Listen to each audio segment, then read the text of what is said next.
If you think about a sporting event, people like me, if the gates open 3 hours early, I got to be there. And there's other people we all know show up 2 minutes before the game starts.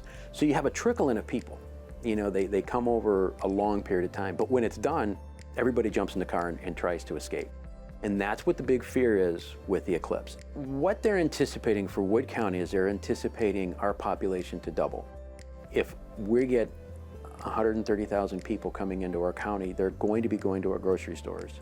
They're going to be going to our restaurants. They're going to be going to get gasoline and all the other things that we do every day. And we really want people to look back and say, what goes on in my life on a daily basis and what could be impacted by a large group of people coming in. Really what the EMA does is we kind of set things up and we kind of keep things going. We know a lot of people around the area. We know the different resources that people have, different things that they can bring to the table. So when we look at an event like this isn't just going to be a one community event. This is going to be a national event.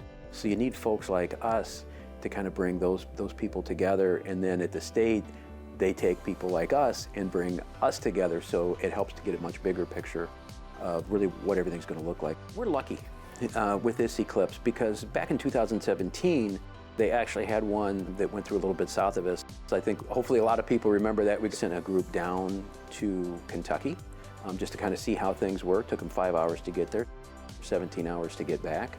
They're the ones that were nice enough to tell us we're going to run out of food, we're going to run out of gas. But the positive is we know that. We know that there's going to be issues with food. We know there's going to be issues with gas. So hopefully we can get some different things placed in the area that will alleviate that. Everything that we do in the EMA is really based on preparedness and the preparedness cycle. One of the first things is you want to identify what the risks are going to be, what the hazards are going to be.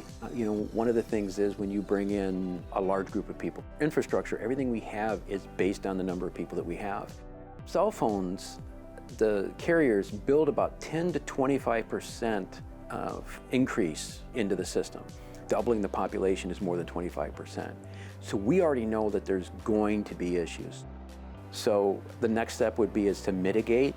And mitigate is basically like, what can we do to lessen the impact? So people are going to start getting here on Friday, Saturday, and Sunday to kind of claim the special area that they want and get the best seats.